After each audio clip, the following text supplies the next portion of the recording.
How's it going everyone? This is Radio. Today we're going to be talking about gyro combos and a new technique called delayed ZZ. I believe any R.O.B who wants to optimize the punish game has much to gain from this technique. Without further ado, this is what it looks like. It starts with a sour spot gyro nair, followed by a buffered short hop F-toss, then a Z catch, and then a Z drop as close to the ground as possible, followed by a rising buffered nair. And here are the inputs.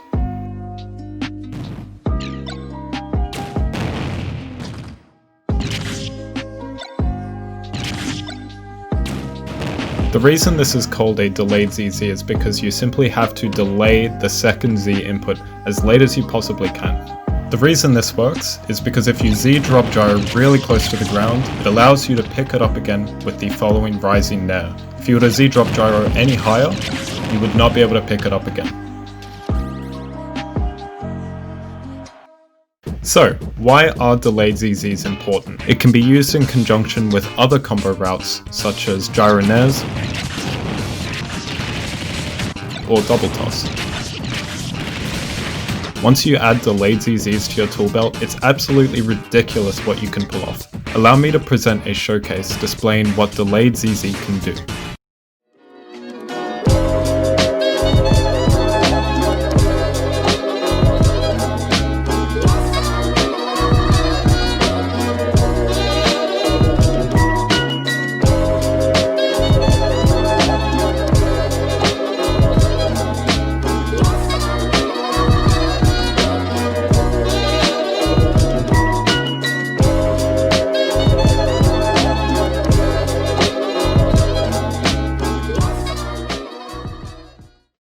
Delayed ZZ should be thought of as a combo extension, meaning it's another technique to add to your tool belt. Delayed ZZ is actually not a very difficult combo. The hardest part is definitely just timing the landing Z drop, but even this isn't very frame tight.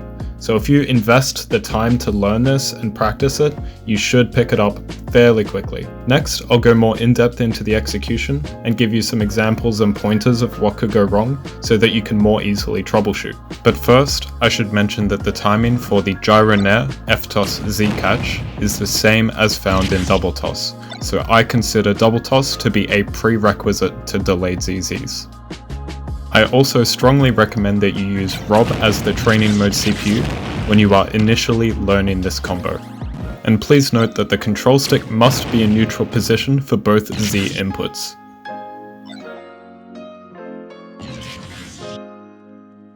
If you are unable to pick up the gyro with the rising nair, it means that you are doing the Z drop input too early and it will be too high off the ground for R.O.B to pick up.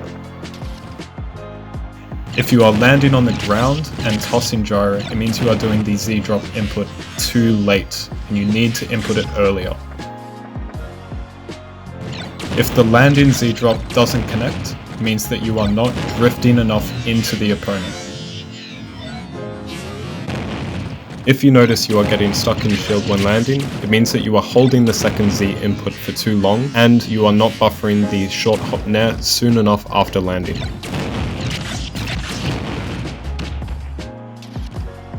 In most cases, delayed ZZ works as close to 0% as possible, but it does work at a higher percent, on many characters up to around 20%. There are some character specific adjustments you will have to make with your execution, and I'll give you some examples next. The only two characters delayed ZZ is known not to work on are Puff and Pac-Man, because Puff is too floaty, and Pac-Man's hurtbox collision pushes him too far away. Against essentially the heavier half of the cast, including many fast fallers, the following nair will not register as true. To fix this, you need to fast fall the pickup nair in order for it to be true. Against some heavyweights, you may have to raise the percent slightly to get the delayed ZZ to connect.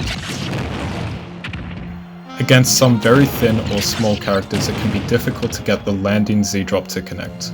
It is often better to go for a sweet spot nair into delayed ZZ, as it changes the spacing to make it much easier.